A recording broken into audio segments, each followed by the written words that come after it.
सह्य करू एक एका सह्य करू अवघे धरू सुपंथ कोण जाणे कैसी परी पुढे उरे ठेविता अवघे धन्य होऊ आता अवघे धन्य होऊ आता स्मरविता स्मरण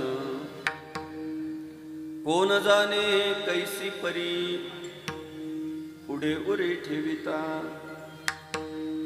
तुका म्हणे अवघी जोडी तुका म्हणे अवघी जोडी ते आवडी चरणांची कोण जाणे कैसी परी पुढे उरे ठेविता विठाला विठाला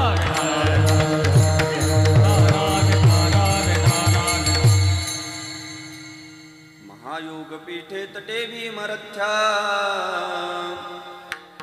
वरम पुंडरीकाय दातुं मुनीन्द्रैः समागत्य तिष्ठन्तमानन्दकन्दम्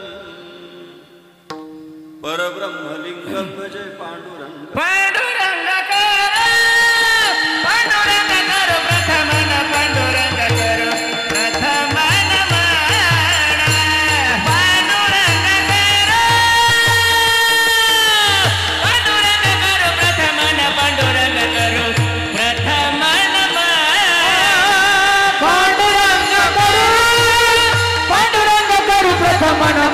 पांडुरंग करू पांडुरंग करू प्रथमन पांडुरंग करू प्रथमन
एक एका सह्य करू एक एका सह्य करू अवघे धरू सुपंथ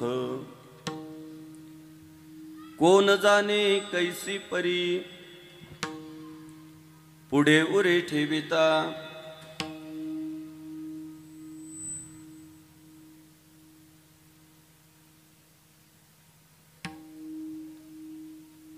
आपल्या हिंदुस्थानाच्या इतिहासात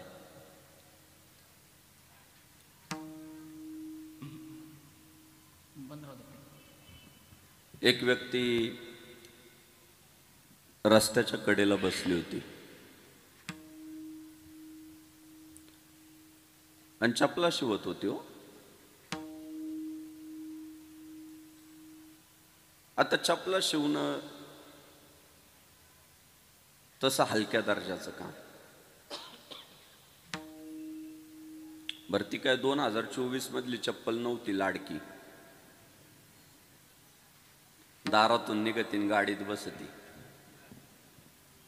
गाडीतून उतरतीन दारात थांबती अशी लाडकी चप्पल नव्हती ती. त्या चपलीला काम पुष्कळ होत. सगळीकडे फिरावं लागायचं तिला. तळ झिजेपर्यंत माणसं वापरायची चपला.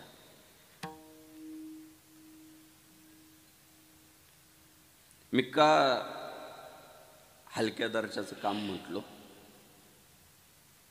कारण तुम्ही बघा एखाद्याचा जर अपमान करायचा असला तर त्याला कशाचा हार घालतात? चपलीचा.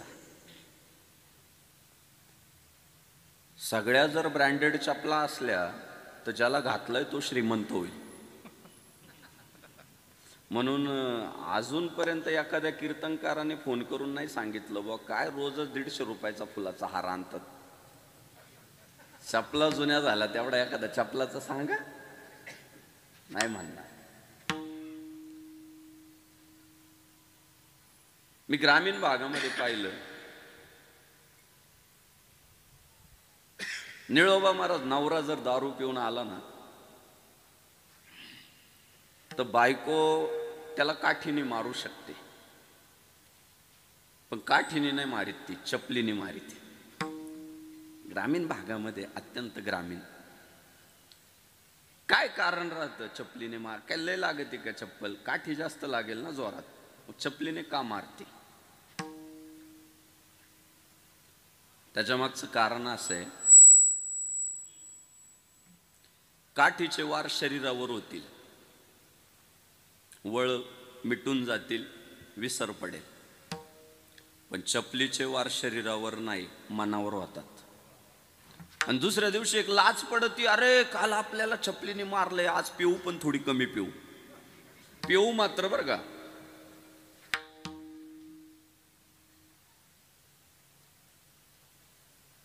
तुम्ही पहा, सोबदार जरा बाहेरचे लोक शांत कराव, त्यांना म्हणावं आम्ही गरम होणं पसंत केलंय, पंखे बंद केले, आम्ही आवाज देतात म्हणून.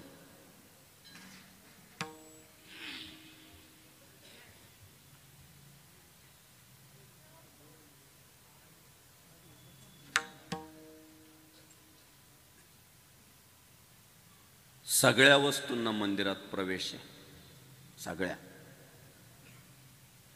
फक्त एका वस्तूला मंदिरात प्रवेश नाही, चप्पल.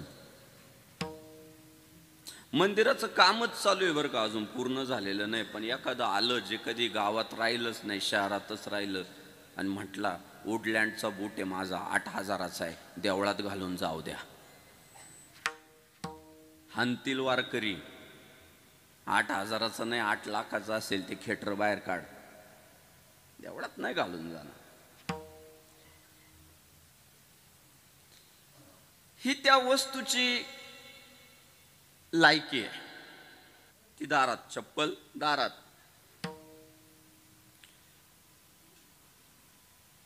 योगेश महाराज मोबाईल जर गेला ना, लोक म्हणतात राव 25,000चा होता, 25,000 गेले राव. पेन जर गेला ना, 500 रुपयाचा होता पेन, 500 रुपये गेले राव. पॉकेट जर गेलं तर अहो 5,000 होते पॉकेटमध्ये, पॉकेट गेलं राव. पण चप्पल जर गेली ना, खुशाल माणसं म्हणतात जाऊ द्या, दरिद्री गेली.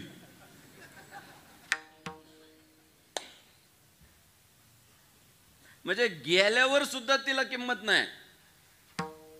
काय म्हणतात, जाऊ द्या दरिद्री गेली. आणि ती चप्पल एक व्यक्तिमत्व शिवत होतो. हिंदुस्थानाचा इतिहास किती मोठा आहे तुम्ही बघा. चपला शिवत असताना त्या व्यक्तिमत्वाच्या अंतःकरणामध्ये प्रश्न असा निर्माण झाला, ठीक आहे झाला माझा जन्म चांबाराच्या घरात झाला, चपला शिवायचं काम माझ्या वाट्याला आलं, मग माझ्या जीवनात काही क्रांती घडणार नाही का, बदल घडणार नाही का? धांडोळा घेतला.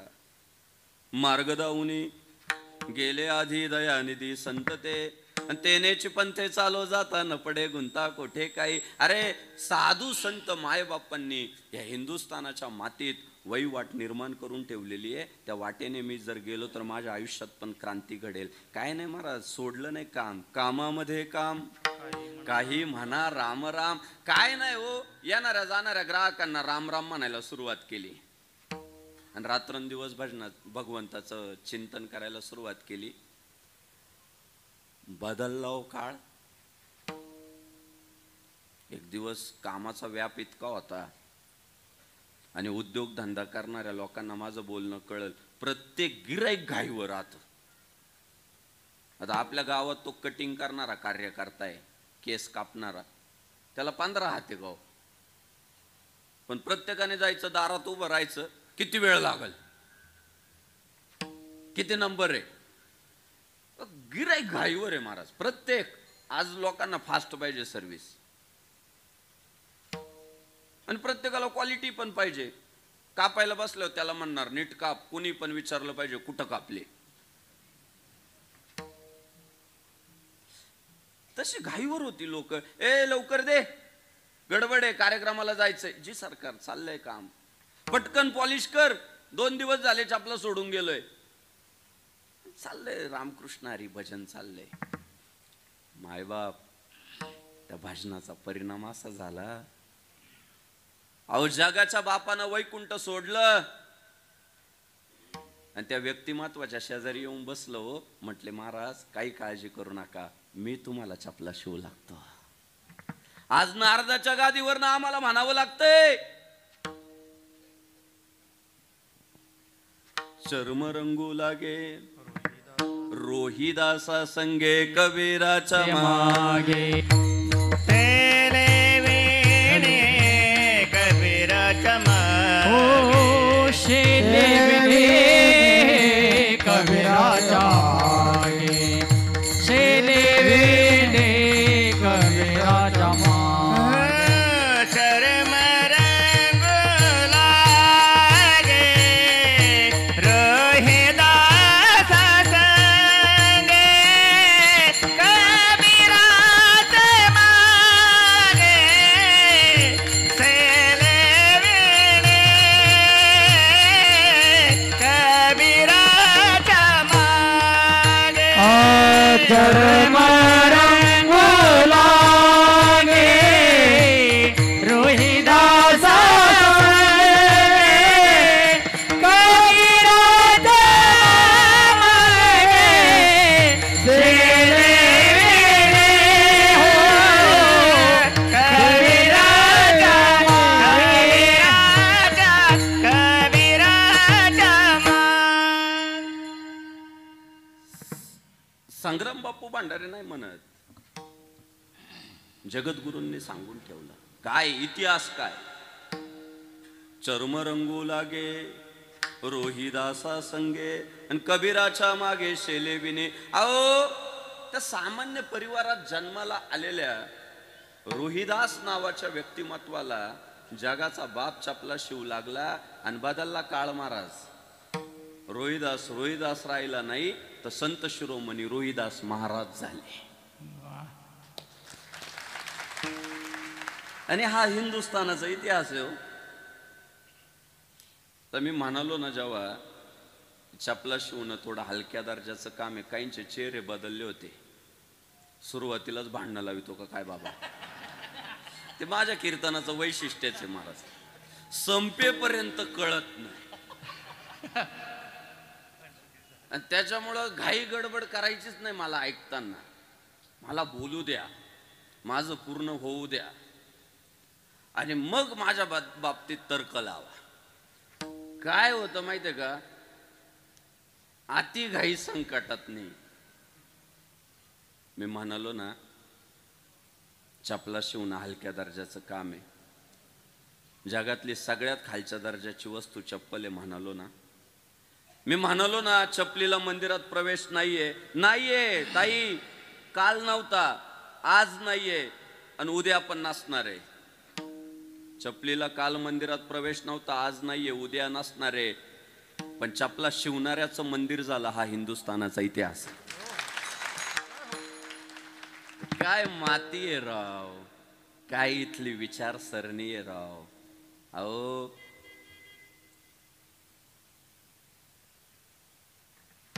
लय चांगल्या भागात तुमचा जन्म झालाय.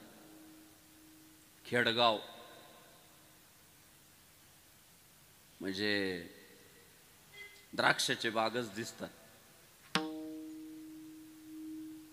शेजारना हायवे गेलेला आहे, बाजारपेठा जवळ आहे. खूप चांगल्या परिसरात जन्म झालाय आपला.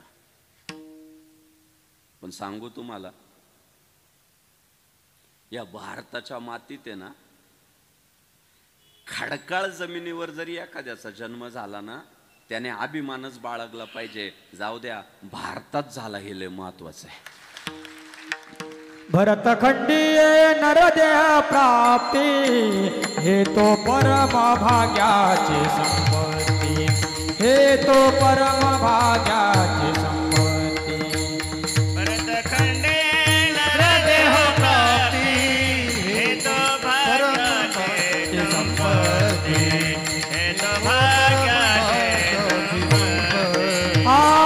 भरते गणेश प्राप्ती हे तो परम भाग्याची संपत्ती हे तो परम भाग्याची संपत्ती हे तो परम भाग्याची संपत्ती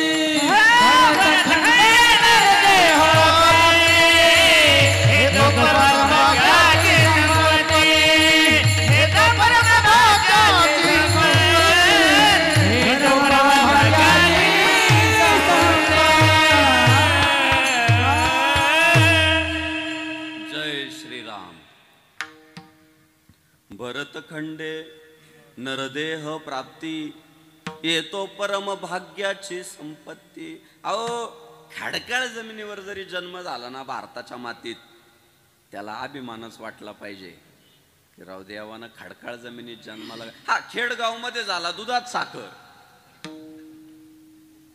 दुधात साखरच नाही त्याच्यात पुन्हा केशर, ह्या मातीत झाला जन्म. पण काहींचा खडकाळ जमिनीत झाला, 12 महिने पाणी नसतं तिकडं, पण त्यांना सुद्धा अभिमानच वाटला पाहिजे. वाटतो महाराज. माऊली महाराज चव्हाण बसले, आम्ही महाराष्ट्रभर भ्रमंती करतो. असे काही परिसर आहे की फक्त 4च महिने त्यांना पिकं घेता येतात पावसाळ्यात. एकदा का पावसाळा संपला की संपलं. पण पावसाळ्यातल्या उत्पन्नातला काही भाग काढून ठेवतात रामनवमीच्या सप्ताहासाठी. असे पण काही गाव आहेत की 4च महिन्यात त्यांनी पिकवायचं, कमवायचं आणि त्याच्यावर 12 महिने निर्वाह करायचा. पण संस्कृतीबद्दल अभिमान इतका, इथल्या विचारसरणीबद्दल अभिमान इतका, तत्वज्ञानाचा अभिमान इतका की पैसे बाजूला काढून ठेवतात दिवाळीतच. का? पुढे रामनवमी येणार आहे तेव्हा आम्हाला उत्सवाला लागतील. सगळ्यांना अभिमान आहे. आणि हल्लीच्या जगातल्या घडामोडी पाहता भारतात जन्म झाला हे अभिमानानंच सांगितलं पाहिजे. कारण जगातल्या घडामोडी पाहता विचित्र परिस्थिती हो. आपल्या शेजारचा देश बांगलादेश, लोकशाहीच्या चिंदड्या उडवल्या हो त्या देशानं. तुम्ही किती वाचता किती ऐकता मला माहित नाही, पण बांगलादेशची जी झालेली परिस्थिती आहे ती जगाला विचारात पाडणारी परिस्थिती आहे. आणि जगद्गुरु तुकाराम महाराजांचं फार चांगलं वचन आहे बरं का. एक पाहता एकाची दहने सावध त्या गुन्हे कारे न व्हा. तुकाराम महाराज म्हणाले होते की आपल्या समोर जेव्हा एखादा जाळताना दिसतो तेव्हा जो शिल्लक आहे त्याने सावध झालं पाहिजे. बांगलादेश मधल्या परिस्थितीवर आमच्यातला भारतातला एखादा माणूस जर बोलत असेल आणि जर भारतातला एखादा गांडू जर म्हणत असेल की बांगलादेशच्या परिस्थितीचा भारताशी काय संबंध आहे, त्याला महाराजांचे अभंग नाही कळाले.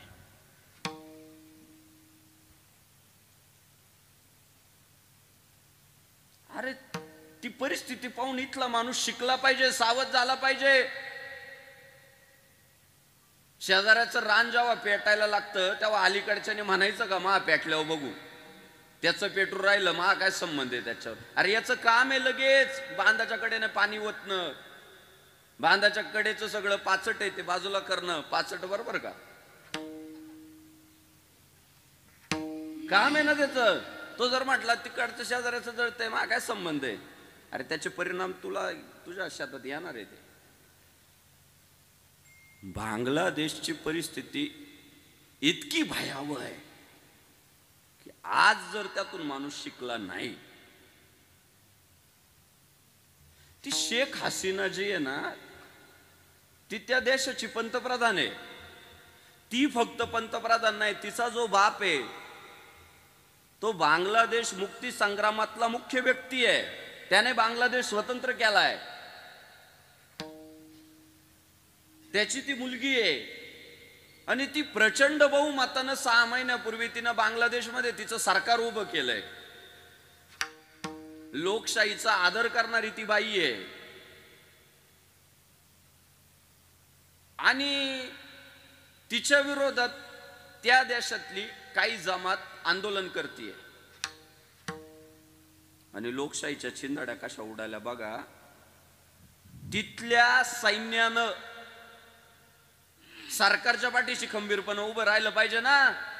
तर तिथलं सरकार, तिथलं सैन्य सरकारच्या पाठीशी नाही उभं राहिलं, आंदोलकांच्या पाठीशी उभं राहिलं. तुम्ही लढा, आम्ही आहे. काय होईल?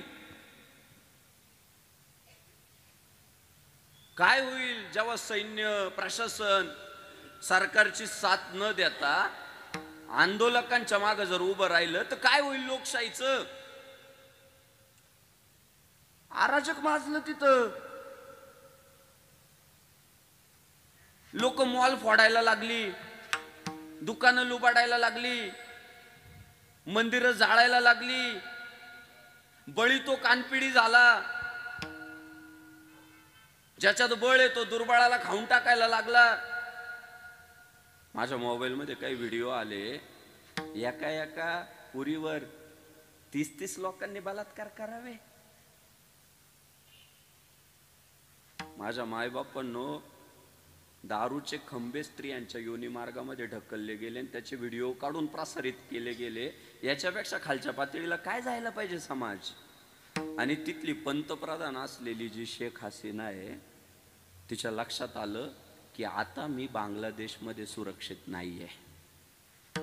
आता मला देश सोडून पळालं पाहिजे, इथून पाय काढता घेतला पाहिजे. आता म्हणून चालणार नाही मी पंतप्रधान आहे, प्रथम नागरिक आहे मी या देशाची, म्हणून चालणार नाही. आणि जेव्हा तिने ठरवलं की आता देश सोडायचा, तुमच्या माहितीस्तव सांगतो, शेख हसीना ही मुस्लिम आहे आणि मुस्लिम धर्मियांचे जगाच्या पाठीवर 59 देश आहे. 59 देश इस्लामिक आहे जगाच्या पाठीवर. आणि त्या शेख हसीनाच्या मनात जेव्हा विचार आला की आता मला हा देश सोडून पळालं पाहिजे, पळायचं तर कोणत्या देशात जायचं, तेव्हा तिच्या समोर एकच उत्तर आलं, आता मी फक्त भारतात सुरक्षित राहू शकते, मला भारतात गेलं पाहिजे. ही भारतवासियांच्या दृष्टीने अत्यंत अभिमानाची बाब आहे. अहो 59 देश आहे ना तुमचे,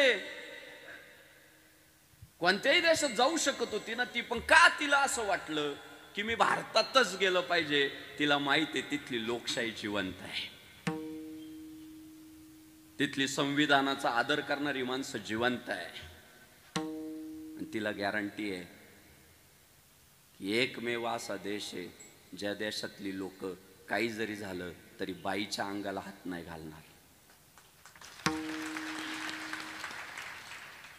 आणि चुकून एखाद्या नराधमानं प्रयत्न केला तर तो देश त्या नराधमाला शिल्लक नाही ठेवणार.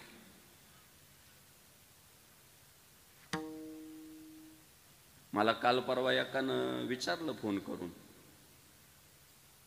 त्या बदलापूरच्या नराधम अक्षय बद्दल तुमचं काय मत आहे? म्हटलं गुन्हेगार आहे तो, आणि गुन्हेगार गुन्हेगार आहे. त्या बदलापूरच्या अक्षयने 3 आणि 5 वर्षाच्या पोरींवर जर जबरदस्ती केली असेल तर त्याला काय आम्ही सुट्टी देणार आहे का? अरे आम्ही रावणाला ठोकलाय, अक्षय काय चीज आहे? आम्ही गुन्हेगाराला पाठीशी घालणारी लोक नाहीयेत. रावणाने बलात्कार केलेला नाहीये, रावणाने स्त्री बंदिस्त करून ठेवली आहे. आणि रावण सामान्य नाहीये, सोन्याची लंका आहे, प्रचंड सामर्थ्य आहे. पण स्त्रीकडं वाईट नजरेने पाहणाऱ्या रावणाला जर या हिंदुस्थानानं ठोकला असेल तर अक्षयला काय सुट्टी देणार आहे का आम्ही? मी मुख्यमंत्री एकनाथराव शिंदे साहेबांना मागते, उरणचं प्रकरण घडलं शिंदेपुरीचं, तेव्हा विनंती केली होती की आता दाऊद शेखला कोर्टात नेऊ नका. कोर्टात नेता नेता त्याचा एन्काउंटर करा आणि ठोका जागेवर. पण माझं ते स्वप्न अपूर्ण राहिलं, दाऊद शेखला ठोकला नाही. आता पुन्हा एकनाथ शिंदे साहेबांना विनंती आहे की एकनाथ शिंदे साहेब, तुम्हाला मुख्यमंत्री झाल्यापासून लोक साहेब म्हणायला लागले, त्याच्या अगोदर तुम्हाला ठाण्यात भाईच म्हणत होते. एकनाथ, भाई, आणि तुमचं भाई पण सिद्ध करून दाखवा. त्या अक्षयला कोर्टात नेता नेता ठोका, आम्ही तुमचं अभिनंदन करू. कशाला शिल्लक ठेवायची होई असली, आणि एखादं प्रकरण आपल्याला करावं लागणार आहे. हा एखादा तरी असल्या मनोवृत्तीचा आरोपी कोर्टात नेता नेता ठोकला ना, हे बाकीचे नराधम सावध होतील हो, स्वकावली हो. काहींना असं वाटतं काय होतंय तेव्हा उलट जेलमध्ये आयतं खायला भेटतो. बरं, या असल्या आरोपींचे लाडले माऊली, त्यांना बंदोबस्त तगडा, त्यांच्या जीविताला काय हानी होऊ नये म्हणून खाणं पिणं पण त्यांना चांगलं. त्यांना असं वाटतं येतं पाप करून आपली मजा चालली. जेव्हा एखादा असा आरोपी ठोकला जाईल ना, सावध होतील सगळे. आणि हा हिंदुस्थानाचा इतिहास आहे. हिंदुस्थान गुन्हेगाराला पाठीशी घालूच शकत नाही, पाठीशी घालणाऱ्यांना मदत करू शकत नाही. आणि म्हणून इथली लोकशाही जिवंत आहे. बाकी बांगलादेशमध्ये काय व्हावं, काय परिस्थितीला काय थराला जावी ती माणसं. साहेब, ती पंतप्रधान देश सोडून निघून गेली, त्या आंदोलक पंतप्रधान कार्यालयात शिरले हो. आणि ती शेख हसीना सापडली नाही, तिचे कपाट उचकटली, तिचे आंतरवस्त्र सापडले. ते नालायक इतक्या खालच्या थराला गेले, बाई सापडली नाही तर तिच्या आंतरवस्त्रांची धिंड काढली. ही त्या लोकांची लायकी आहे, हे कधीच विसरू नका. ही लायकी आहे त्यांची. अहो, आमच्या भारतात वाळत घातलेले आंतरवस्त्र मोकळे जर पडले ना, कुणी पण दुसरा कपडा त्याच्यावर लोटतं का? ती प्रदर्शन करण्याची वस्तू नाहीये. तिथं आंतरवस्त्रांच्या धिंड काढल्या. आणि अशा वेळी मात्र जगाला एकच उत्तर मिळतं की अशा परिस्थितीमध्ये आदर्श जर कोणत्या देशाचा घ्यावा तर तो भारताचाच घ्यावा. हा भारतच जगाला मार्ग दाखवू शकतो. हा भारतच जगाला तत्वज्ञान सांगू शकतो. आज जगाला कळायला लागलं की राम का महत्वाचा आहे. HIV सारखे रोग झपाट्याने पसरताय ना, तेव्हा जगाला कळायला लागलं एक वचनी, एक पत्नी आणि एक बाणी असणारा रामच जगाला आदर्श ठरू शकतो. व्यभिचारी माणसं जगाला आदर्श ठरू शकत नाही. निष्ठावंत माणसंच या जगाला आदर्श ठरू शकतात.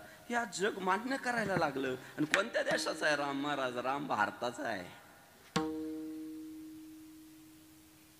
आदर्शवत अशा प्रकारची सगळी विचारसरणी. हा देश संकुचित नव्हता, नाही, आणि पुढे पण राहणार नाही. फक्त काय माहितीये का, आपण ह्या देशाचा इतिहास समजून घेतला पाहिजे, इथली परंपरा समजून घेतली पाहिजे, तर आपल्याला या देशाबद्दल अभिमान राहील ना. सध्या झालंय काय माहितीये का, स्पष्ट बोलायचं माझं काम आहे. सध्या पुढच्या पिढीला खरं सांगितलं जात नाहीये आणि खोटं मात्र बिंबवलं जातंय. जे बिंबवलं जातंय ते सरसगटच खोट आहे असं माझं म्हणणं नाहीये, पण मीठ मिरची लावून सांगितलं जातंय. आणि या हिंदुस्थानाच्या मातीत दुफाळ्या कशा पडतील ही षडयंत्र सुरू आहे. कुठे संकुचित आहे हा देश? मी म्हणालो ना, रोहिदास महाराज मंदिरं झाली ना या भारतात, झाली ना मंदिर रोहिदास महाराजांची. कुठं संकुचित आहे हा देश? अहो, उगीच पुढच्या पिढीला इतकं आता भ्रमित करायचं काम चाललंय, इतकं भ्रमित करायचं काम चाललंय की एक आपल्या गावातली पिढी जय भीम जय मीमच्या घोषणा देतीये. त्या पोरांना आपण पोहोचलो पाहिजे त्यांच्यापर्यंत. आपण जर पोहोचलो नाही, त्यांना खरा इतिहास सांगितला नाही, तर ती पोरं भरकटणार आहे. त्यात त्यांची चूक नाही, त्यांचा ब्रेन वॉश केला जातोय. जी पोरं गावात जय भीम जय मीमचे नारे देताय ना, त्या पोरांना जाऊन सांगा की ज्या भारतरत्न डॉक्टर बाबासाहेब आंबेडकरांनी आपल्याला माणसात बसवलं, ते भारतरत्न डॉक्टर बाबासाहेब म्हणाले होते की हे मुसलमान भारताचे कधीच होणार नाही, कारण हे संविधानापेक्षा शरिया कायद्याला जास्त महत्व देतात. हे तुमचं संविधान पुढे स्वीकारणार नाही. त्या काळात भारतरत्न डॉक्टर बाबासाहेब आंबेडकर म्हणाले होते, पाडलेच ना दोन तुकडे तर सगळे तिकडच जाऊ द्या. तुम्ही इस्लामिक कंट्री वेगळी करताय ना, तर सगळे तिकडे जाऊ द्या. हे भारतरत्न डॉक्टर बाबासाहेब आंबेडकरांचे विचार. त्या पोरांना असं सांगितलं जातंय की अरे लय तुमची पिळवणूक झाली, लय तुमच्यावर अत्याचार झाले, लय तुम्हाला फार खालच्या दर्जाची वागणूक दिली गेली. ऐकायचंय, पोचवा त्या पोरांपर्यंत, पोचवा. त्यांना आपल्याला सोबत घ्यावं लागणार आहे. पुढचा काळ अवघड आहे. मी करणारे संपले. माझ्या मायबापांनो ऐकायचंय. योगेश महाराज तुम्ही जा ना, 8-5 झाले. बर, त्यांना कीर्तन आहे ना योगेश महाराजांना. त्या एक बाबाचं काम लय चांगलं आहे बाबा. पगारे ताई, मी पहिल्यांदा गेलो होतो वणी परिसरात कीर्तनाला. त्यांचं माझ्यापेक्षा 1 वर्षांनी लहान आहे ते. आणि मला वाटायचं मीच कमी वयातले भारी काम करतोय, मीच कमी वयातले भारी काम करतोय. आणि जेव्हा वनीत गेलो तेव्हा ह्या व्यक्तिमत्वानं मला जाणीव करून दिली की तुझ्यापेक्षा 1 वर्षांनी मी लहान आहे. आणि काय जाणीव करून दिली तर मी फक्त गावोगाव कीर्तन करतो महाराज. ह्या व्यक्तिमत्वानं गावोगाव सप्ताह सुरू केले. आणि माझं नेहमी मत आहे, कीर्तन करणाऱ्यापेक्षा सप्ताह सुरू करणारा कधी पण मोठा आहे. कीर्तन करणं सोपं आहे हो, इथं उभं राहिलं की तुम्हाला ऐकणंच आहे.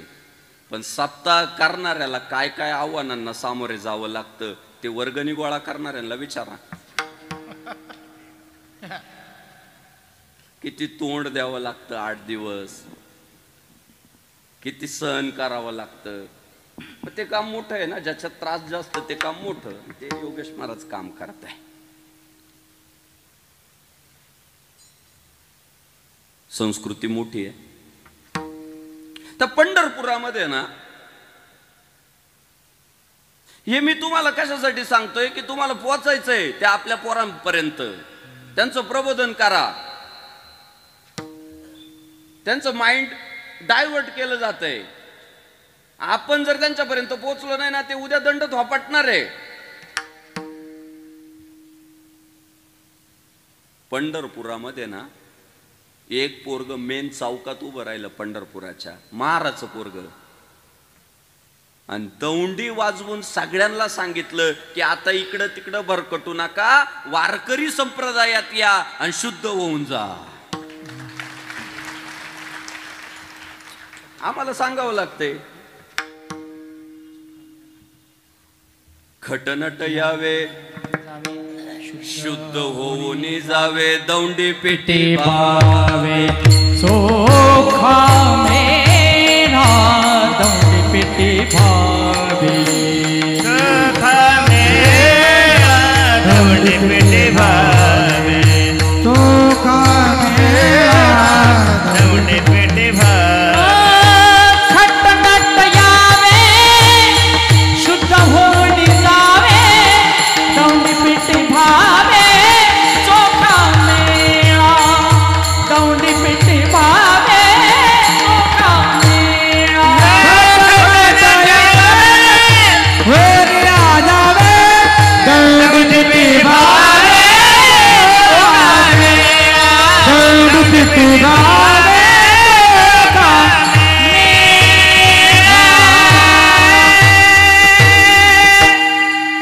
जय श्रीराम. कोण म्हणतंय? महाराजच्या घरात जन्माला आलेले चोखोबाराय महाराज. आणि 2024 मध्ये नाही म्हणत आहे हो.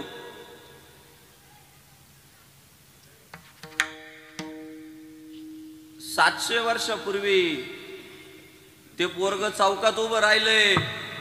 मी का म्हटलं चौकात उभं राहिले? दौंडी चौकातच दिली जाते ना. का चला दौंडी द्यायची, चला एका खोलीत. ते सगळ्यांसमोर खटनट यावे, शुद्ध होऊन जावे, आणि दवंडी पिटी भावे.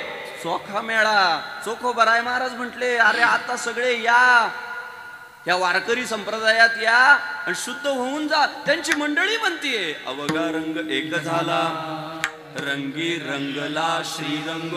बायकोला सुद्धा एक ताकद प्राप्त झाली. मी विचार करतोय, महाराचं पोरग आहे, सर्वसामान्य आहे, आणि चौकात उभं राहून दौंडी वाजवते. कोण होतं पाठीशी? आहे बघा, 2024 मध्ये सुद्धा एखादा कार्यकर्ता, एखादा पोरगा जेव्हा धाडसानं बोलतो, धाडसाचे विधान करतो, तेव्हा लोक समजून घेतात. एक तर सपोर्ट मुंबईतून असेल, मुंबईतून नसेल तर नागपुरातून असेल, आणि दोन्हीकडचा नसेल तर बारामतीचा फिक्स आहे. आणि बारामतीचा सपोर्टचं वैशिष्ट्य असं आहे, लवकर कळत नाही सपोर्ट आहे म्हणून. बारामतीच्या सपोर्टचं वैशिष्ट्य असं आहे, सुजल्यावर कळत इथं आणलं होतं. म्हणून म्हणतात सगळ्यांच्या नादाला लागा, बारामतीच्या नादाला लागू नका. कळतच नाही मला. पण हे बघा, कार्यकर्ता असू द्या, उद्योग व्यावसायिक असू द्या, नोकरदार असू द्या, कोणाचा तरी हात शिरावर असावा लागतो, पाठीशी कोणतरी असावा लागतो. मला त्याच्याशिवाय काम नाही करता येत. पोराच्या मागं कोण उभं राहिलं? पिळवणूक चालली होती ना, कोण उभं राहिलं त्या पोराच्या मागं? त्या काळात संत शिरोमणी नामदेव महाराज आणि संत शिरोमणी ज्ञानेश्वर महाराज खंबीरपणे या पोरांच्या मागं उभे राहिले. तुम्ही लढा, आम्ही आहे. बरं आहे बघा, नाण्याला दोन बाजू आहे. खेडगाव मध्ये सगळी माणसं चांगली आहे का? उत्तर काय? नाही. मी सांगतो ना, नाहीये. आज येऊ द्या मी गावात, तुम्ही उत्तर काय द्याल? नाही. बर, दुसरा प्रश्न आहे, खेडगाव मधले सगळे माणसं नालायक आहे का? उत्तर काय? नाही. चांगली आहे का सगळी? नाही. उत्तर आहे. नालायक आहे का सगळी? नाही. उत्तर आहे. मग उत्तर काय? काही चांगले काही वाईट आहे. बरोबर. मग आपण जर वाईट लोकांचं सांगत राहिलो पुढच्या पिढीला, आणि चांगल्या लोकांचं जर त्यांच्या पुढे मांडलंच नाही, ते या देशावर प्रेम करतील का या देशाच्या विरोधात दंड थोपटतील? होते ना नालायक लोक, मी कुठं नाही म्हणतो. म्हटले ते की या असल्याला आम्ही देवळात नाही येऊ देणार, मंदिरात आम्ही प्रवेश देणार नाही, सगळ्यांना शक्य नाही म्हटले. अहो, त्या काळात माझी आई ज्ञानेश्वर महाराज काय म्हटले माहितीये का? ए आडमुठांनो, तुम्ही देवळात येऊ देणार नाही ना, मी चंद्रभागेच्या वाळवंटात फड मांडील. आणि असं काही सिच्युएशन नव्हती बा, जागाच नाही शिल्लक राहिली, चला वाळवंटात झोपू. हे आता झालंय. अहो, ज्ञानेश्वर महाराज, नामदेव महाराज, या सगळ्या संत मांदियाळीने काय केलं माहितीये? देऊळ सोडलं त्या काळात, आणि एकची टाळी झाली. चंद्रभागे वाळवंटी, आणि माझा ज्ञान राजा गोपाळांशी लाया वाटी. ती एक टाळी जी झाली ना, तीच हिंदू धर्मातल्या एकत्रीकरणाची नांदी होती. मिळविली मांदी वैष्णवांची, मिळविली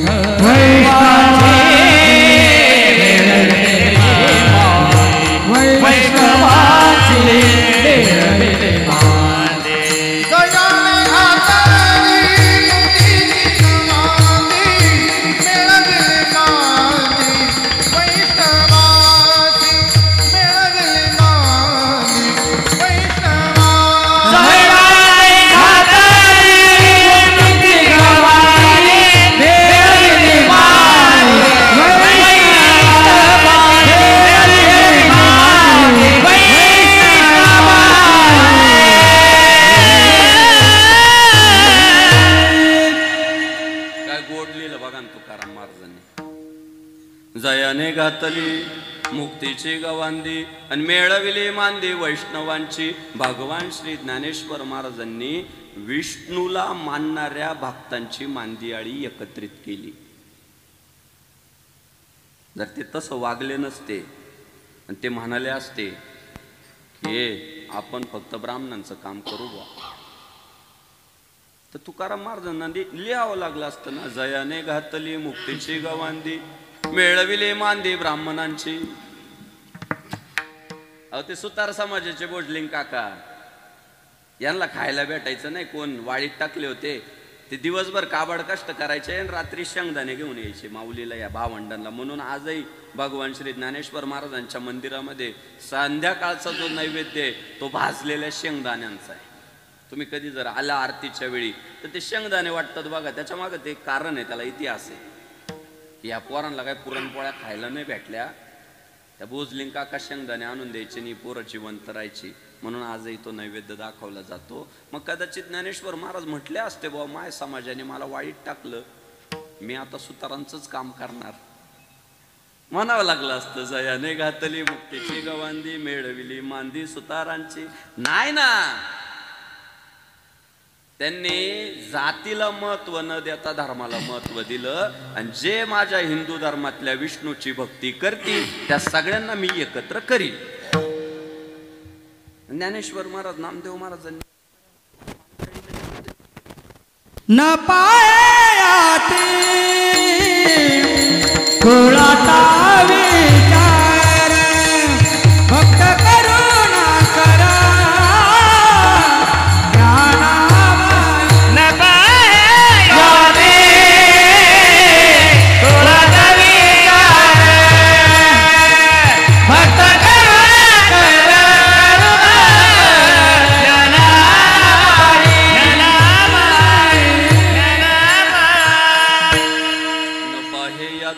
कुळाचा विचार भक्त करुणा कर ज्ञानाबाई. त्यांनी जात पाहिली नाही, कुळ पाहिली नाही, भाव पाहिला, भाव. जगद्गुरु भगवान श्री तुकाराम महाराज सुद्धा म्हटले, तुका म्हणे नाही जाती सवे काम अवजाचे मुखे नामत. हा देश नाही हो संकुचित,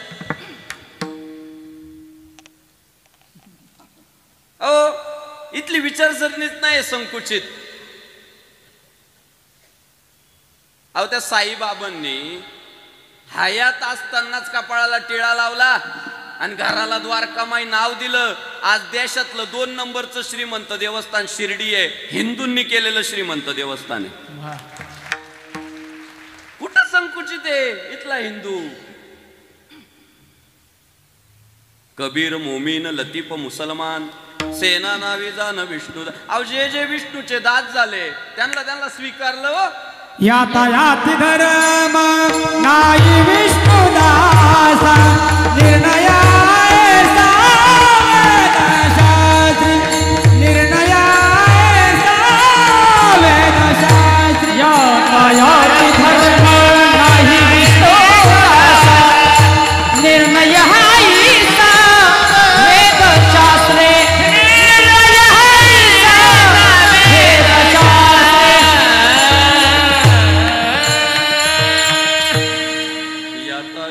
धर्म नाही विष्णुदासा निर्णय तो ऐसा वेदशास्त्री. आम्ही जेव्हा हिंदू धर्माचा प्रचार करतो ते बरं झालं गायलं महाराजांनी. खालून एखादा अर्ध्या हळकुंडात पिवळं झालेलं आम्हाला सांगतो, ओ महाराज यातायाती धर्म नाही विष्णुदासा म्हणजे काय? साधू संत धर्म वगैरे असं काही मानत नाही. नीट ऐका, सेक्युलर वाले नीट ऐका. साधू संत धर्म वगैरे जर असं काही मानत नसते तर ते कधीच मानले नसते. धर्माचे पालन करणे पाखंड खंडन हेच आम्हा करणे काम.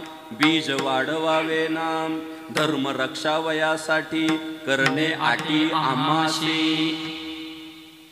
जगाच्या पाठीवर सर्वात धर्मनिष्ठ जर कोण आहेत तर ते संत आहे.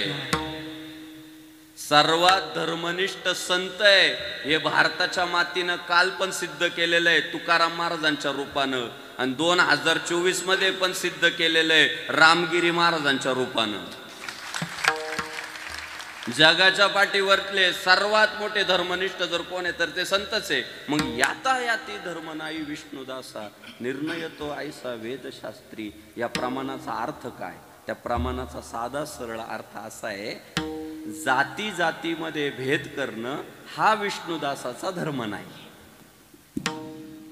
विष्णुमया जग वैष्णवांचा धर्म माया जग वैष्णवांचा धर्म. विष्णुमया जग वैष्णवांचा धर्म विष्णुमया जग वैष्णवांचा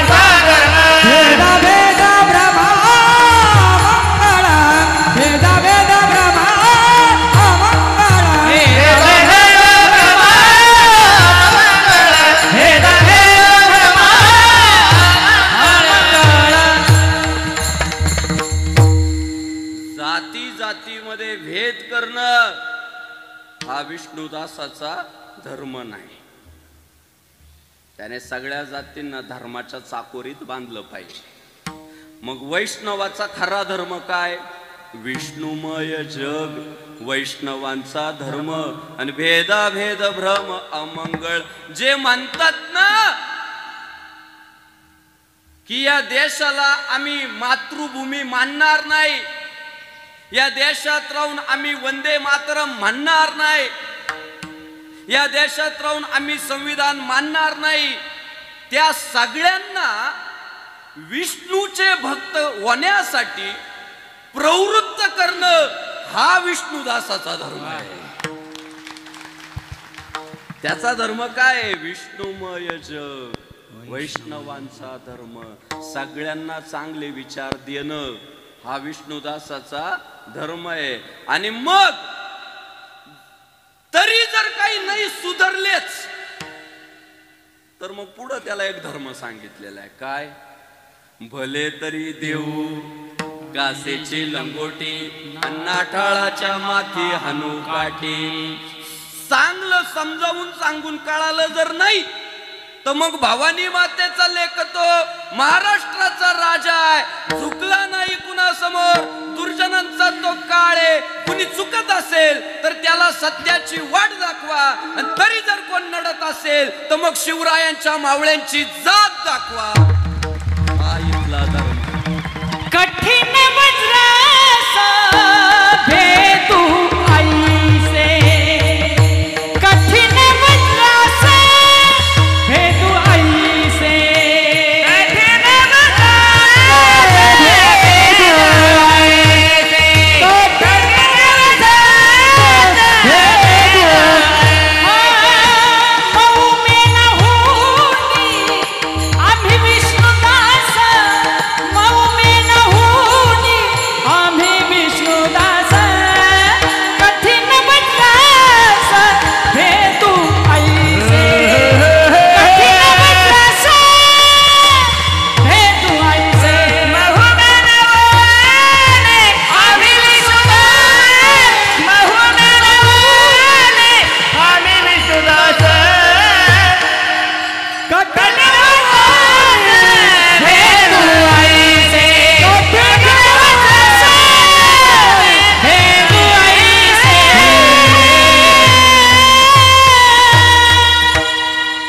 जय श्रीराम. ज्ञानराव देश समजून घ्या ना, इथला धर्म समजून घ्या ना राव. मऊ मेना होनी आम्ही विष्णुदास, कठीण वज्रास भेदू आईसे. अरे सरळ मार्गे आलात ना तर मेनापेक्षा मऊचे हो आम्ही, म्हणून तर तुम्ही कमी असून आमच्या खांद्यावर आहे. पण खांद्यावर घेतल्यावर तुम्ही जर कानात मुतायला लागले तर मग आम्हाला पण शस्त्र काढणं गरजेचं आहे ना हो. असं काय करता राव? ह्या समजून आहो, मोठी परंपरा आहे. जातीयवादी नाही हो, हा धर्माचा आदर करणारा देश आहे. आणि कुणाला जबरदस्ती पण नाही. त्याला सांगितलं जातं बाबा हे खरं आहे, नाही त्याला पटलं पुढं संघर्ष आहे.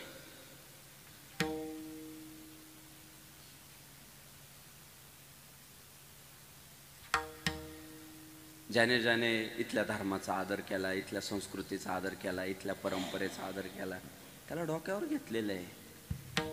अब्दुल कलामांसारखं व्यक्तिमत्व या देशाचं राष्ट्रपती केलेलं आहे या हिंदूंनी.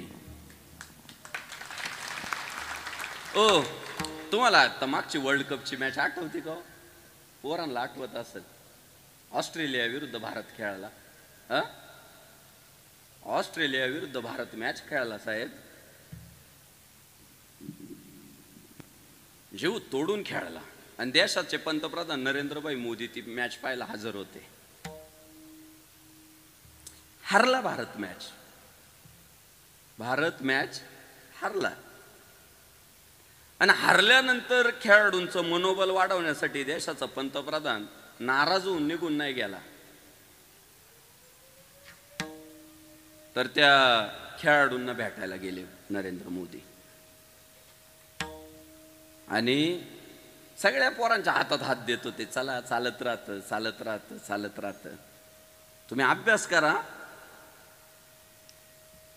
काही काळजी नका करू, जाऊ द्या, परत खेळू, परत जिंकू, हातात हात देत होते. पण नरेंद्रभाई मोदींनी एका खेळाडूची पाठ थोपटली, दुसरी कोणाचीच नाही थोपटली. एकाच खेळाडूची पाठ थोपटली. त्या खेळाडूचं नाव होतं मोहम्मद शमी.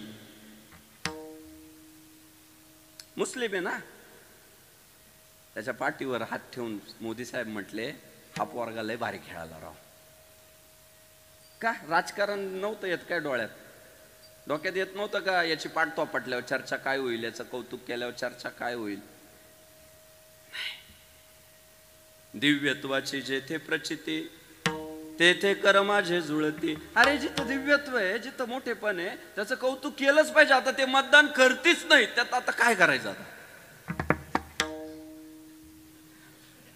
नाही हो महाराज, काय मानसिकता असेल तुम्ही बघा ना. नाही म्हणजे आपल्या लोकांनी या गोष्टीचा फार सखोल विचार करायची गरज आहे. सर्वपक्षीय लोकांनी करायला विचार करायची गरज आहे. काय असं काय नेमकं कारण काय. कुठंतरी काहीतरी धर्माधर्मातले अंतर आहे का. मी रील पाहायचो मोदी साहेबांचे, एखादी तरी गोल टोपी रील मध्ये असायचीच. मला विचार असा आला, राव मोदींच्या रील मध्ये दिसावं म्हणून गोल टोपी घालून जावा का ना. मला वाटलं होतं एकदा. असायचीच ते समन्वय करायला बघायचे. जेवढ्या काही योजना आणल्या सगळ्यांसाठी आणल्या.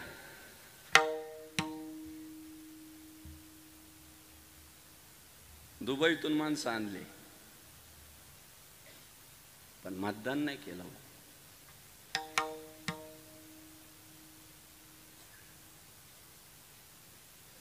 का. हा देश सहिष्णू आहे ना, हा देश भेदभाव करणारा नाहीये ना. नाही केलेला. हो छत्रपती शिवाजी महाराज 65 किलोची तलवार वागवतो, त्याचं नाव यसाजी. 2000 शत्रूंशी एकटा झुंजतो, त्याचं नाव बाजी. हात तुटला तरी शत्रूशी झुंजत राहतो, त्याचं नाव तानाजी. शत्रूच्या छावणीत घुसतो, छावणीचा मुकुट तोडून आणतो, त्याचं नाव धनाजी. ढाण्या वाघाला सामोरे जातो, त्याला उभा फाडतो, त्यांचं नाव धर्मवीर संभाजी. आणि या सगळ्या पोरांना एकत्र करतो, हिंदवी स्वराज्याचं स्वप्न साकारतो, त्यांचं नाव छत्रपती शिवाजी. काय होतं शिवरायांकडे भाऊ. लय मोठे तोफखाने नव्हते, लय मोठं घोडदळ नव्हतं, काय नव्हतं. त्यांनी काय केलं माहितीये का, या हिंदू धर्मात जन्माला आलेले ना हिरे ओळखले, हिरे. मग तो ब्राह्मणाच्या घरात जन्माला आलेला बाजी प्रभू, अरे याला सोबत घेतलं पाहिजे. न्हाव्याच्या घरात जन्माला आलेला शिवा काशीत, याला सोबत घेतलं पाहिजे. रामोशी समाजात जन्माला आलेले आमचे बैरजी नाईक, यांना सोबत घेतलं पाहिजे. आणि काय मोठी मोठ बांधली हो शिवरायांनी.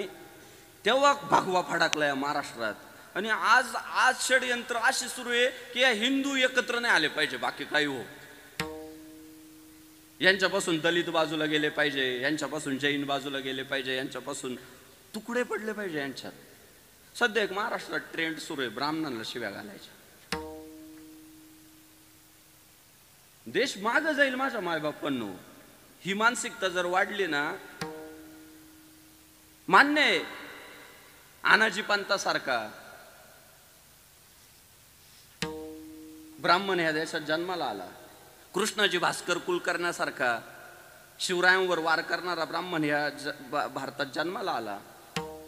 पण अहो ह्याच मातीत बाजीप्रभू देशपांडे सारखा मावळा जन्माला आला. हो लाख मेले तरी चालतील, लाखांचा पोशिंदा जगला पाहिजे, तेव्हा स्वराज्य उभं राहिलंय. अहो पिढीवर जर आपण असे विचार बिंबवले ना, शिवरायांनी ब्राह्मणांच्या बुद्धिमत्तेचा वापर करून घेतला आणि हिंदवी स्वराज्य कसं उभं करता येईल याचं प्लॅनिंग केलं. आता आपल्या संप्रदायात सुद्धा काहींना रामदास स्वामी चालत नाही साहेब. रामदास स्वामींच्या श्लोक चालत नाही, मनाचे श्लोक चालत नाही. काय केलं. लई अवघड आहे गड्या उमगाया बापर चालतो. हंबरून वासर आले चाटती जेव्हा गाय, तेव्हा मला तिच्यामध्ये दिसती माझी माय. मस्त गा. ऐका लोकांनी पण. आई माझी मायेचा सागर दिला तिने जीवनाला आकार. धार लावू लावू चालू आहे, लोकही ऐकतात, आम्ही गातोय. काय संतांनी लिहिलेलं आहे काय? सामान्य माणसानं लिहिलंय, पण विचार चांगला असल्यामुळे आम्ही स्वीकारतो ना. मग ज्या समर्थ रामदास स्वामींनी गावोगाव मारुतीरायाची देवळं उभी केली, गावोगाव पोरांना अभ्यास करा, पैलवान व्हा, तब्येती बनवा, धर्मरक्षणासाठी तुमची गरज आहे, हे तत्वज्ञान सांगितलं. आणि हयात असताना छत्रपती शिवाजी महाराजांसारख्या युवकाची स्तुती केली. त्या रामदास स्वामींचं तत्वज्ञान फक्त ते ब्राह्मण जातीत जन्माला आले म्हणून जर चालत नसेल तर आम्हाला खूप आत्मपरीक्षण करायची गरज आहे, सगळ्यांनाच. आपल्याला अहो हयात असताना ते काय बोलताय शिवरायांबद्दल?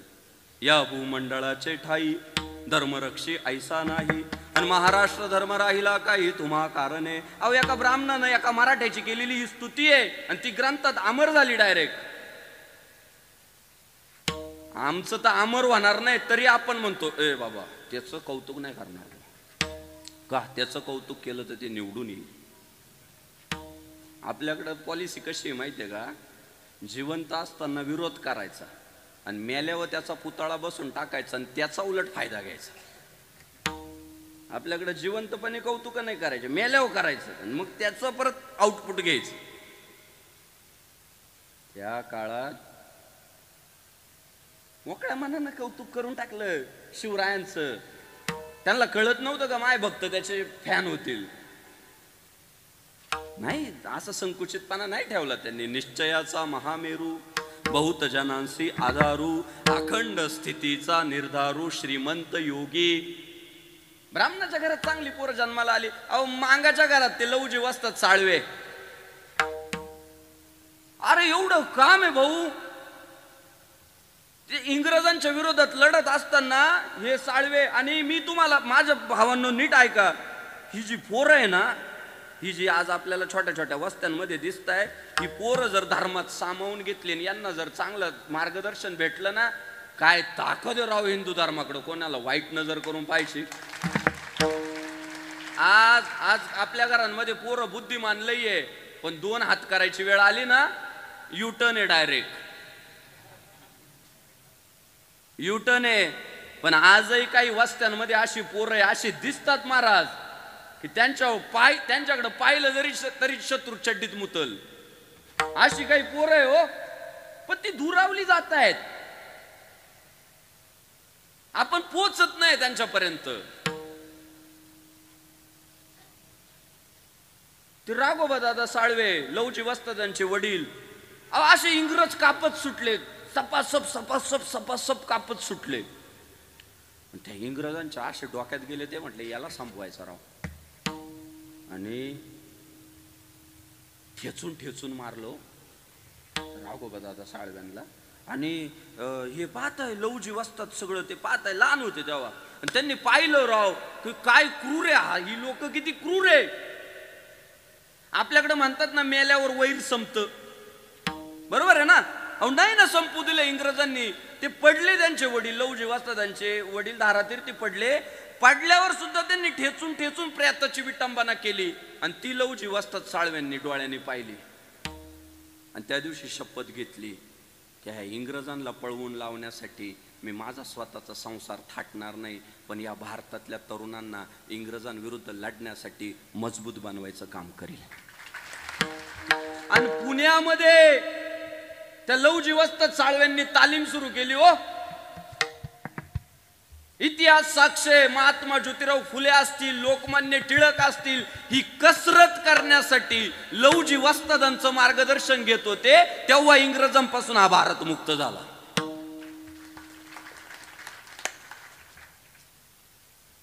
एकटा सध्या अशी षडयंत्र जोरात सुरू आहे की हिंदू धर्म विखुरला गेला पाहिजे, जाती जातीत ही भांडली पाहिजे, आणि त्याचे परिणाम वाईट होणार आहे, न परवडणारे असणारे. आपण फक्त भ्रमात आहो की आम्ही लई आहे, आम्ही लई आहे, आम्ही लई आहे. संघटित किती आहे? जेवढे कीर्तनाला माणसं आहे ना आज, तेवढेच मशिदीत नमाजाला आहे. चला मी सांगतो तुम्हाला, किती टक्के खेडगावमध्ये हिंदूंची किती टक्के जनसंख्या आहे? 98%. 98% आणि 2% परधर्मी आहे. मग 98% धर्मकार्यात सक्रिय किती आहे? एवढे 98% मला सांगा, अख्खं खेडगाव जर कीर्तनाला आलं तर वर्गणी गोळा करणाऱ्यांची धावपळ उडल. कसं पंक्तीचं प्लॅनिंग का करतील? ते हरणार नाही. कशी बैठकीची व्यवस्था कराय नाही ना जाते आपली लोक. आहो, देव देश आणि धर्माशी अनेकांना कर्तव्य उरलेलं नाही. आज माझी गाडी माई माडीन, माय बायकोची गोलगोल साडी, त्याच्या पलीकडं काही कळत नाही. जाताना आपल्याला विचारतात, संपलं का कीर्तन? संपलं का? मग माझं आणि तुमचं काही नातं नाहीये. झालं का टाळ कुठून? आपल्यात ही परिस्थिती झाली. अहो, एखादा मोर्चा जर निघाला ना हिंदूंचा, तर किती टक्के लोक रस्त्यावर आहे तुम्ही मला दाखवा. आणि परधर्मियांचा मोर्चा निघू द्या, भरगच्च रस्ते पॅक होत आहे. का? तुम्हाला सांगतो, ते संख्येने जरी त्यांची टक्केवारी कमी असली तरी धर्म कार्यासाठी त्यांच्या टक्केवारीच्या 100% लोक सहभागी होतात, झाडून पुसून होतात. मग आमचा जो जीव तुटतोय ना आज, आम्ही जे सांगतो, अहो मतदानाला बाहेर पडे नाही. खुशाल आज सुट्टी आहे, चला पिक्चर पाहायला जाऊ. आणि मतदानाचं महत्व जर कोणाला कळालंय तर परधर्मियांना कळालंय. 100% असू द्या, किती असतील तेवढे. आणि तुमच्या एक लक्षात आलंय का, एक माझं बोलणं आहे, तुम्ही हिंदू म्हणून ऐकाव. तुम्ही काय करता माहिती का, तुमचे पक्ष घेऊन येतात आणि मला शिव्या द्या. तुमचे पक्ष ठेवा ना घरी, जरा हिंदू म्हणून ऐका ना फक्त माझं बोलणं. तुम्हाला माहिती आहे का, महाराष्ट्रभर मी फिरतो, आपला जो नेता आहे ना तो परधर्मियांची लय बाजू घेतो. त्याचा कायम कल त्यांच्या बाजूने राहतो. तुम्ही बघा, मी खेडगाव पुरतं नाही बोलत आहे, दिंडोरी पुरतं बोलत नाही, मी महाराष्ट्राबद्दल बोलतोय. का बरं तो नेता बाजू घेतो माहिती आहे परधर्मियांची? त्याला माहिती आहे ते जरी कमी असले ना तरी एक गठ्ठा मतदान आहे. आणि तो आपल्याला कायम समजून सांगतो, जाऊ द्या ना, घ्या ना मिटून, काय होते. त्याला माहिती आहे याचं आडनाव सुद्धा याच्या बरोबर नाही.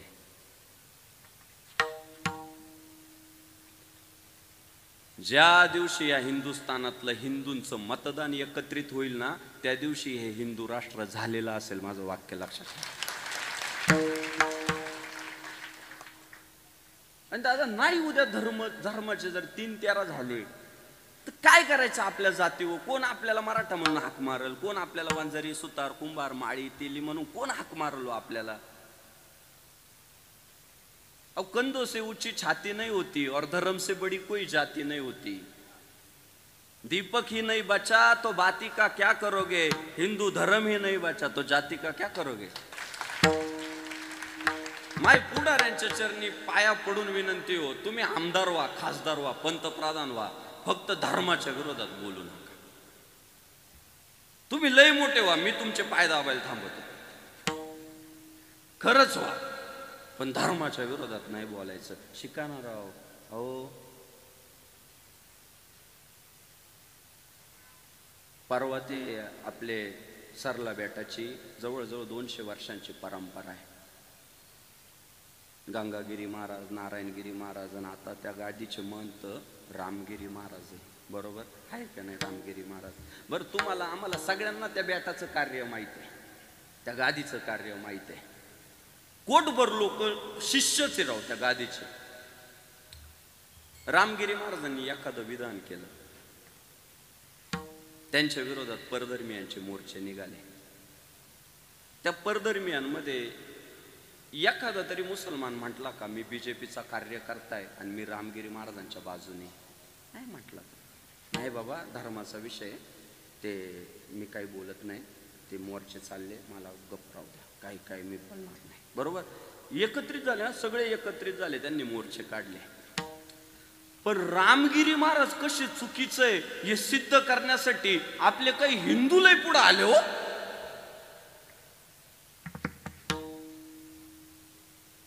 मग माझं म्हणणं काय होतं माहितीये का, तुम्ही माझी फक्त तुम्हाला प्रार्थना आहे की आपल्यातले जे असे भुकायला लागले होते ना, फक्त ए बाबा मी पण पक्षाचा कार्यकर्ता आहे पण तू धर्मावर नको येऊ बरं का, तो धार्मिक विषय आहे, तू कुत्रेगिरी बंद कर. त्याला चपराक बसली असते की इथला हिंदू जागा आहे बाबा. नाही, आपली लोक काहीच नाही. अहो वारकऱ्यांना असं लागायला पाहिजे हा मुद्दा की रामगिरी महाराजांच्या विरोधात टीका होतीये, रस्त्यावर उतरायला पाहिजे, स्टेटस पाडायला पाहिजे, सगळ्यांनी निषेध व्यक्त करायला पाहिजे.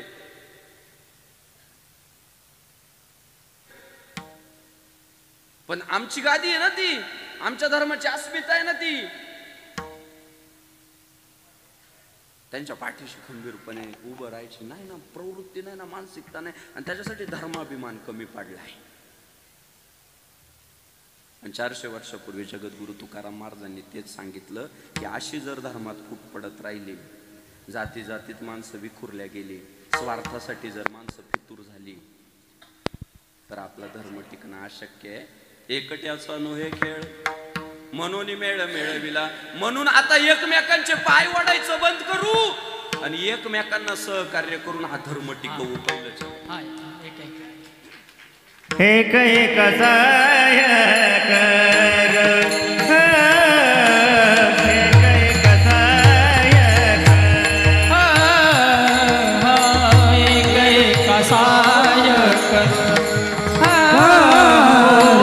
एक एक साय कर, एक एक साय कर, एक एक साय कर, एक एक साय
विठ्ठल विठ्ठला मारुतीराय विठ्ठला भूपती राघव राजा पतित पावन सीताराम भूपती राघव राजा पतित पावन भूपती राघव राजा पतित पावन सीताराम भूपती राघव राजा पतित पावन सीताराम रघुपति राघव राम पतित पावन सीताराम रघुपति राघव राजा राम पतित पावन सीताराम रघुपति राघव राजा राम पतित पावन सीताराम रघुपति राघव राजा राम पतित पावन सीताराम राम आएंगे आएंगे राम आएंगे ओ राम आएंगे आएंगे राम आएंगे राम आएंगे आएंगे राम आएंगे हो राम आएंगे आएंगे राम आएंगे मेरे जन्मों के सारे पाप मिट जाएंगे राम आएंगे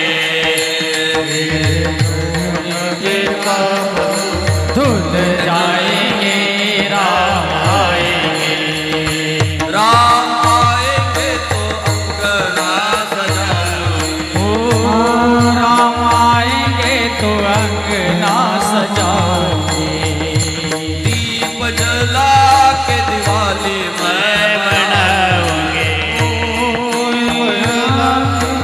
आज राम आएंगे मेरे झोपड़ी के बाग आज भूल जाएंगे राम आएंगे मेरे झोपड़ी के भाग आज भूल जाएंगे राम आएंगे मेरे भारत का बच्चा बच्चा जय जय श्री राम बोलेगा भारत का बच्चा बच्चा जय जय श्री राम जय श्री राम मेरे भारत का बच्चा बच्चा जय जय शिवराय बोलेगा मेरे भारत का बच्चा बच्चा जय जय शिवराय बोलेगा मेरे भारत का बच्चा बच्चा हर हर महादेव बोलेगा मेरे भारत का बच्चा बच्चा हर हर हर महादेव बोलेगा मेरे भारत का बच्चा बच्चा जय जय हनुमान बोलेगा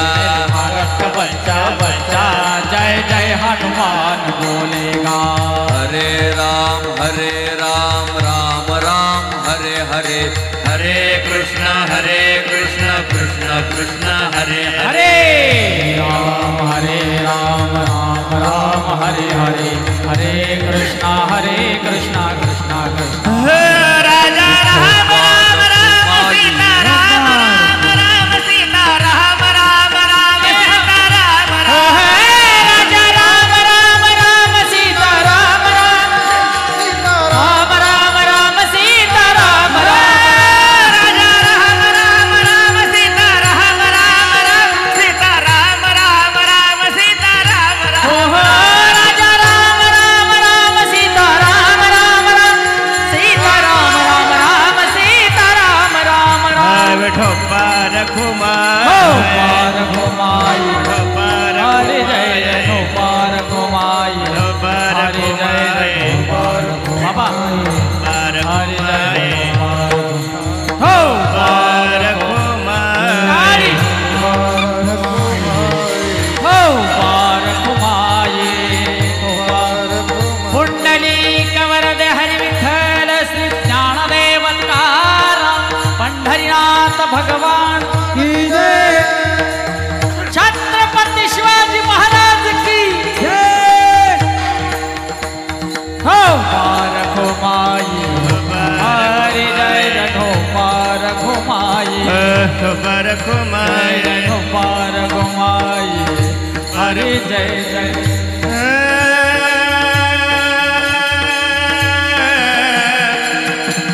कुंडली हरी विठ्ठल ज्ञानदेव प्रभु रामचंद्र भगवान गोपाल कृष्ण भगवान पंढरीनाथ भगवान माऊली ज्ञानेश्वर महाराज जगद्गुरु तुकाराम महाराज छत्रपती शिवाजी महाराज धर्मवीर संभाजी महाराज हिंदू धर्म की जय. भारत माता की जय श्रीराम जय श्रीराम हर हर महादेव माये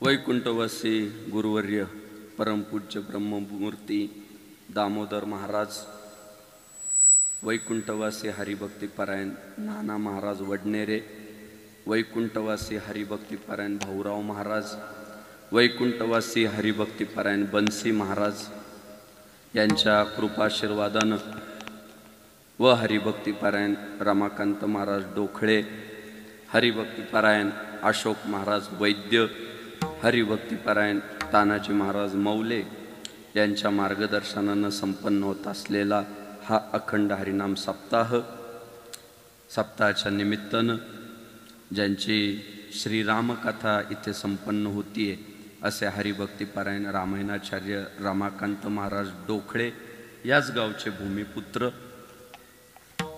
कीर्तनाच्या निमित्तानं अत्यंत मधुर अशी गायन साथ करणारे वारकरी संप्रदायाचं वैभव आमचे मार्गदर्शक हरिभक्तीपरायण निळोबाराय महाराज सूर्यवंशी, वारकरी संप्रदायाचं वैभव हरिभक्तीपरायण मिलिंद महाराज अचंग वडेल व हरिभक्तीपरायण भजन सम्राट शिवाजी महाराज यमगर, भजन सम्राट निवृत्ती महाराज चव्हाण इगतपुरीकर. निवृत्ती महाराज पटलं ना? पटलं? अरे वा, प्रमाणाले भारी भारी दिली. निवृत्ती महाराज चव्हाण आपले मनापासून धन्यवाद. व माझे जीवलग मित्र वारकरी संप्रदायातील प्रसिद्ध पखावज वादक हरिभक्तीपरायण आमचे मार्गदर्शक उमेश महाराज दशरथे यांच्या गळ्यातला ताईत, महाराष्ट्राचं वैभव हरिभक्तीपरायण मृदंग सम्राट माऊली महाराज चव्हाण. माऊली महाराज आपले मनापासून धन्यवाद. या सप्ताहाला मार्गदर्शन करणारे हरिभक्तीपरायण योगेशजी महाराज जाधव कीर्तनाला उपस्थित होते, पण बाहेरगावी त्यांचं कीर्तन असल्यामुळं जावं लागलं 8 वाजता. बरं का, कीर्तन होतं, नाही तर उद्या गावात एखादं म्हणाल पटलं नाही त्यांना. त्यांचं कीर्तन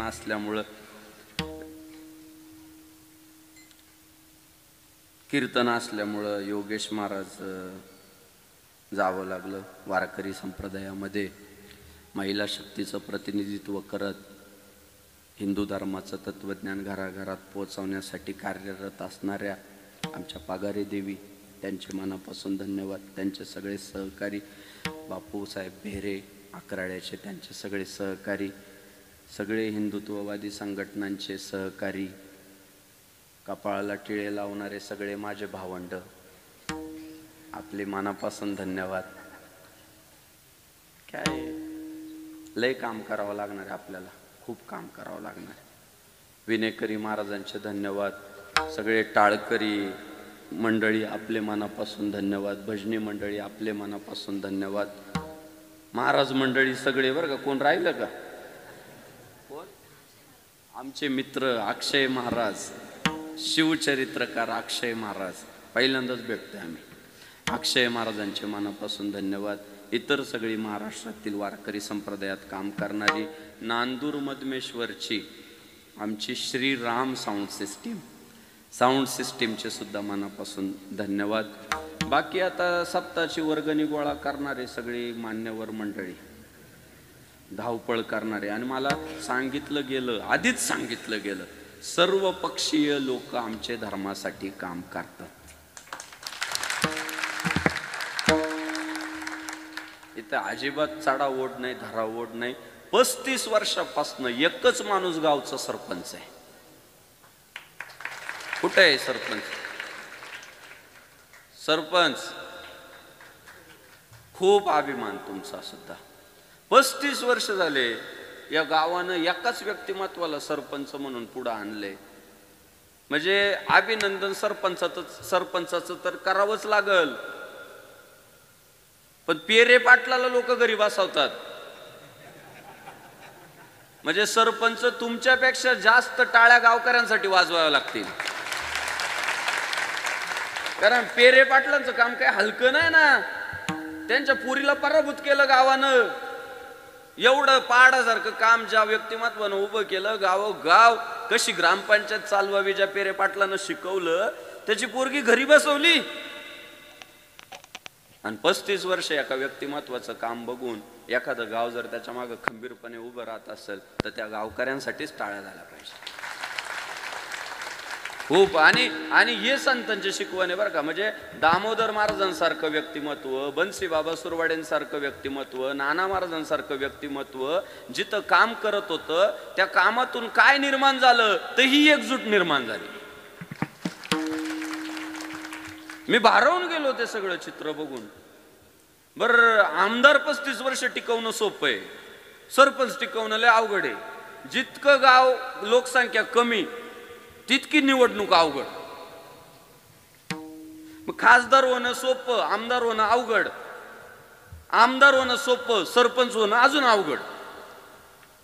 मग जशी जशी संख्या कमी होती तशी तशी स्पर्धा वाढते. तर सरपंचांचं अभिनंदन, त्यांना साथ देणाऱ्या गावकऱ्यांचं अभिनंदन, सगळ्या पक्षांचे अध्यक्ष आपले मनापासून धन्यवाद. बाकी ग्रामपंचायत सदस्य, आता विरोध नाहीच म्हटलं, विरोधी पक्ष नेत्याचा काही उल्लेख करायची गरजच नाही. विरोधच नाही म्हटल्यावर विषयच संपला ना. नाही तर बाकीच्या गावांमध्ये म्हणावं लागतं विरोधी पक्ष नेते उपस्थित आहे त्यांचे धन्यवाद. तर इथं नाहीच तर करायचं काय. आणि ही संतांची अपेक्षा आहे हो. भूता परस्परे पडो मैत्र जीवाचे. म्हणजे बाबांचे उपदेश या गावात सत्य झाले. खेडगाव अशीच पुढच्या काळामध्ये. आणि ह्या एकजुटीतून 5 कोटीचं मंदिर उभं राहू शकतं, नाही तर नाही राहू शकत.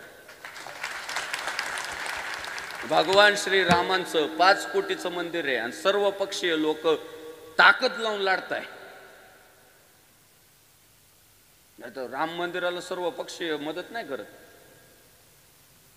अनेक ठिकाणी मी जे फिरतोय महाराष्ट्रभर, पण ह्या गावाने एक इतिहास रचला, या गावाने एक आदर्श जगा पुढे ठेवला की पक्षापेक्षा नेहमी धर्म मोठा असला पाहिजे. म्हणून खेडगाव मध्ये येऊन आज मला भाग्यवान असल्यासारखं वाटतंय. तरुणांची उपस्थिती चांगली आहे, माता भगिनींची उपस्थिती चांगली आहे. माता भगिनी, तुमच्या चरणी एक विनंती आहे. 3च मिनिटं घेणार आहे, 3 मिनिटं. माता भगिनी, तुमच्या चरणी विनंती आहे. काळ बदललाय, समाजामध्ये चांगल्या गोष्टी जशा घडताय तशा विकृत मानसिकता पण थोड्या वाढत चालल्या. त्यामुळं आपल्या या 2-2 वर्षाच्या पुढं निघालेल्या ज्या पोरी आहे ना, यांना ABCD शिकवायचीच आहे, यांना 0 to 100 शिकवायचंच आहे. पण 2 वर्षाच्या पुढं ज्या पोरी निघाल्या त्यांना बॅड टच आणि गुड टच काय असतो हे शिकवणं तुमचं काम आहे. की 2 वर्षाच्या पुढं निघालेल्या पोरीला तुम्ही शिकवलंच पाहिजे की समाजातल्या काकानं, मामानं, दादानं, भावानं इथं हात लावलं तर तू त्याच्या गालात मारलं पाहिजे. कारण मी ते बदलापूरचं प्रकरण पाहिल्यानंतर मी फार चिंतेत आहे. कोण वैरी असेल हे कळत नाही. म्हणून हे माता भगिनींचं कर्तव्य आहे. 2 वर्षाच्या युट्यूबवर व्हिडिओ अवेलेबल आहे, तुम्ही नुसते रील नका पाहत बसू. युट्यूबवर गुड टच बॅड टच टाका फक्त आणि ते येतं युट्यूबवर. आणि ते 2 वर्षाच्या पुढच्या पोरींना शिकवायचंय की असा बॅड टच झाला तर तू तुझ्या शिक्षकाला सांग, तुझ्या आईला सांग, तुझ्या बापाला सांग. तर पोरींना गुड टच बॅड टच शिकवा बरं का. तुम्ही सुद्धा जर महिला मंडळाला युट्यूब चालवता येत नसेल तर तुम्ही त्यांना ते डाउनलोड करून द्या, ते व्यवस्थित पोरींना पुढच्या शिकवा. आपल्याला बघा, यत्र नार्यस्तु पूज्यन्ते रमन्ते तत्र देवता.